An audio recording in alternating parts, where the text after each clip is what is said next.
Anda kan tadi bercerita bahwa ini perjalanan yang Anda jalani selama sekian tahun, 15 tahun, kemudian sampai sekarang bahkan sudah 25 tahun. Ada orang yang selalu mendampingi Anda juga selama 15 tahun terakhir, istri Anda tercinta. Ya. Saya mau tanya dulu ke dia nih, di mata Anda bagaimana sih sosok istri Anda selama ini membantu Anda, mendukung Anda? Sangat mendukung. Ya, Istri sangat yang mendukung. mengajarkan saya kesabaran. Kesabaran? Kenapa? Anda merasa Anda tidak Saya punya bekal itu? Saya orangnya kurang sabar, tapi istri saya sangat sabar. Tapi Anda terbukti bisa menjalani pekerjaan dengan begitu tekun, itu bukankah itu juga sebentuk kesabaran yang ada dalam diri Anda? Bagi saya lebih ke ketekunan. Ketekunan Bahwa dan kegigihan, kegigihan. Saya lebih melihat itu. Karena saya selalu melihat tugas kita di dunia ini sebenarnya adalah melakukan terbaik dengan apa yang Tuhan berikan kepada kita. Ya. Perkara kita sukses tidak sukses itu urusan Tuhan. Urusan yang di atas ya. Ketika bertemu istri, hidup sudah stabil? Belum. Belum. Oh, masih susah? Saya waktu ketemu istri sebagai auditor ya, finance controller. Ya, sebenarnya saya tidak pernah merasa hidup saya susah, walaupun kecil saya tetap merasa saya senang. Tapi waktu itu Anda masih punya tanggung jawab yang lain ketika ya, sudah karena saya anak paling besar.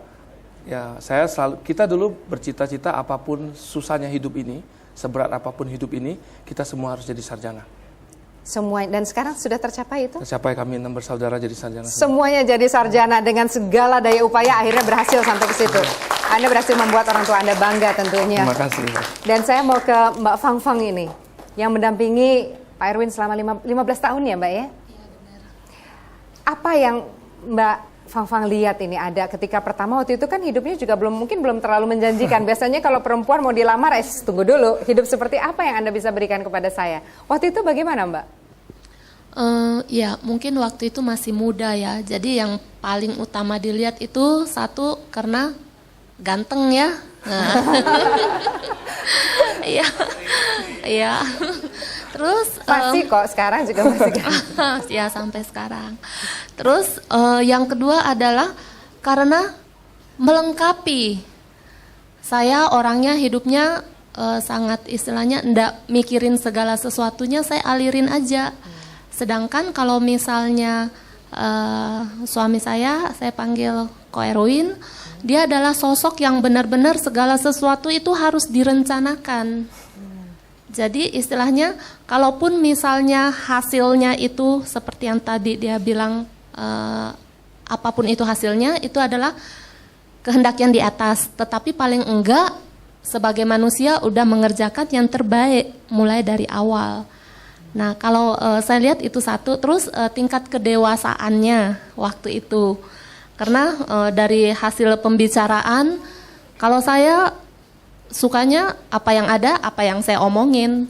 Nah kalau misalnya dengan bicara, ngobrol, saya melihat bahwa memang ada sosok yang saya temukan di dalam diri suami saya, Ko Erwin. Ya. Dan sekarang Anda ternyata sudah sampai di satu titik di mana bisa membuat orang tuanya juga bangga gitu ya, Mbak Fang Fang. Putra putri sekarang ada berapa? Kami mempunyai 3 orang anak. Yang pertama putra, sekarang umur 14 tahun. Yang kedua putri Helena, tadi Girvan. Helena, yang kedua putri umur 12 tahun. Terus yang ketiga yang paling bungsu putra, itu umur 11 tahun, Engelbert. Ya. Melihat apa yang menjadi pengalaman yang sungguh berwarna dari kehidupan suami Anda, apa itu juga Anda jadikan ilustrasi atau contoh untuk anak-anak Anda supaya mereka juga menjadi fighter, orang yang gigih, yang tekun? Iya, tentu saja. Karena kami juga kagum. Terus terang karena melihat profil yang begitu tangguh ya. Bukan hanya untuk dirinya sendiri, tetapi buat keluarganya dan juga buat orang di sekitarnya. Dan selama 15 tahun menikah, itu segala sesuatu itu dilakukan, memang benar-benar dilakukan sebaik-baik mungkin. Bahkan kalau saya bilang sih, semuanya mau dilakukan sampai dengan sempurna. Sebisa semaksimal mungkin. Di sebelah Mbak Fang Fang ini ada Mas Yodi, yang sudah bekerja cukup lama ini dengan Pak Erwin ya. Berapa tahun Mas Yodi? Mungkin kenal dengan Pak Erwin itu sekitar 20 tahunan. 20 tahun? Iya. Di satu perusahaan? Iya. Saya ingin tahu kalau begitu. Berarti Anda tahu ini hitam putihnya Pak Erwin seperti apa ya? Siapa dan seperti apa Pak Erwin ini di mata Anda, Mas Yodi? Saya sangat terinspirasi ya. Bahkan saya banyak meniru gaya kepemimpinan Pak Erwin ya. Pak Erwin itu ya yang paling kuat adalah keinginan belajarnya itu sangat kuat banget. Baik dalam menggali dari buku-buku, dan yang sangat saya lihat itu Pak Erwin banyak belajar di kehidupan. Sehingga boleh dibilang Pak Erwin itu merupakan perpustakaannya kita deh. Jadi perpustakaan berjalan ya? Iya. Jadi setiap saat kita dapat inspirasi seperti itulah. Pak Erwin merupakan sosok yang ya karena memang Pak Erwin juga berasal dari bawah gitu kan, sehingga Pak Erwin itu sangat dekat dengan semua level. Ya, dari mulai level yang paling rendah sampai itu, sehingga ya bondingnya terhadap karyawan itu cukup besar, sangat besar. Kemudian Pak Erwin itu memberi warna terhadap keadaan perusahaan. Bahkan Pak Erwin itu sangat concern terhadap culture ya. Corporate culture seperti Betul. apa yang dibentuk di perusahaan? Seperti apa corporate culture yang Anda terapkan di perusahaan? Ya, satu teamwork ya. Teamwork. Karena kita sebenarnya culture kita ada 3 ya. Nomor 1 adalah strive for excellence. Artinya apapun yang kita lakukan, lakukanlah yang terbaik. Seakan-akan kita lakukan untuk Tuhan. Nomor 2, act profesional. Act profesional artinya dalam segala hal kita boleh dekat secara pertemanan, sahabat, tetapi harus profesional. Jangan ada politik, jangan ada subjektif dalam mengambil keputusan. Ketiga, deal with care. Deal with care artinya before you ask the hand, you should win the heart. Pakai hati dalam bekerja. Karena kita semua manusia. Luar biasa. Pakai hati untuk bekerja. Dan 3 kunci tadi itu yang menjadi pegangan ya untuk berjalan. Di dalam perusahaan. Dalam perusahaan ya. Karena tadi kalau Mas Yodi mengatakan Pak Erwin ini seperti gudang ilmu berjalan. Sementara gudang ilmu yang Anda selalu terus mencari gudang ilmu lain. Jadi Anda kumpulan gudang ilmu sebetulnya. Terima kasih Anda masih bersama Kaki Langit, dan seperti tadi sudah disampaikan bahwa perjuangan selama 15 tahun mulai dari berbagai tingkatan akhirnya membawa seorang Erwin Tenggono ke jajaran direksi. Dengan pencapaian Anda sampai dengan titik ini, Anda merasa masih ada yang ingin Anda capai, Anda kejar di titik ini? Selalu ya. Karena bagi saya hidup itu adalah bertumbuh.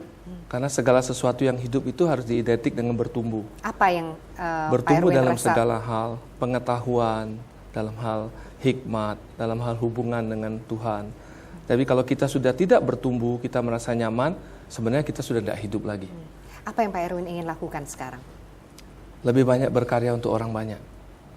Diberkati untuk memberkati. Itu prinsip hidup yang Pak Erwin jalankan sekarang, luar biasa. Kalau sekarang misalnya Pak Erwin di perusahaan kan memang sudah berada di posisi paling tinggi. Ya. Apakah ada keinginan untuk kemudian melakukan sesuatu yang lain, atau tetap ingin terus konsisten di jalur ini, di perusahaan ini, dan mengembangkan perusahaan ini saja? Segala sesuatunya saya kembalikan kepada Tuhan yang punya kehendak pasti.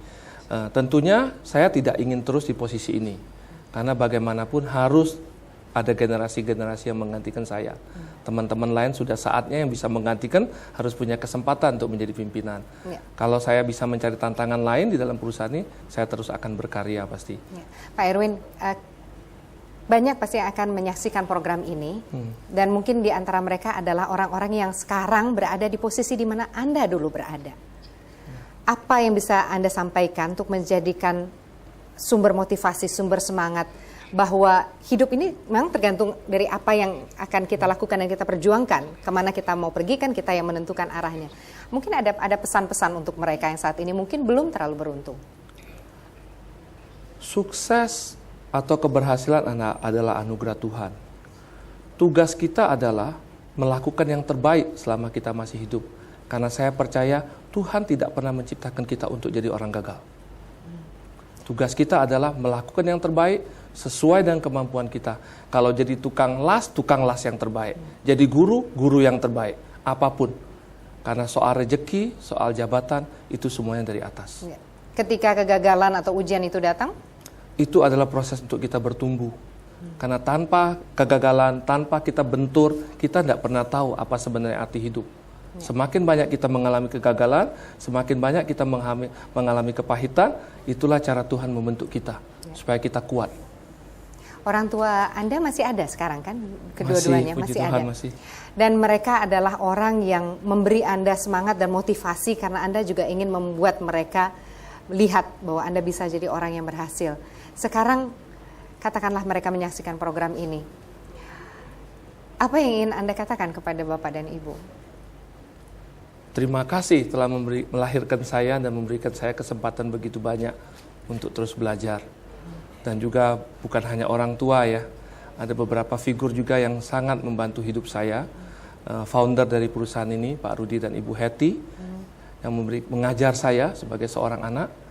Saya mempunyai juga pimpinan saat ini, Pak Ferry, yang selalu mengajarkan saya bermimpi. Pak Andi Wijaya, yang mengajarkan saya makna berjuang. Dan yang terpenting semua teman-teman yang berjuang bersama saya. Sehingga hari ini perusahaan kita menjadi perusahaan yang besar dan membanggakan. Kalau saya menangkap dari apa yang Anda katakan, memang luar biasa bagaimana Pak Erwin menempatkan atau memposisikan saya diri lupa Pak satu Erwin. sebelumnya. Ya? Dan istri saya tentunya dan anak-anak Iya saya. tentu, Iya, istri dan anak-anak. Iya.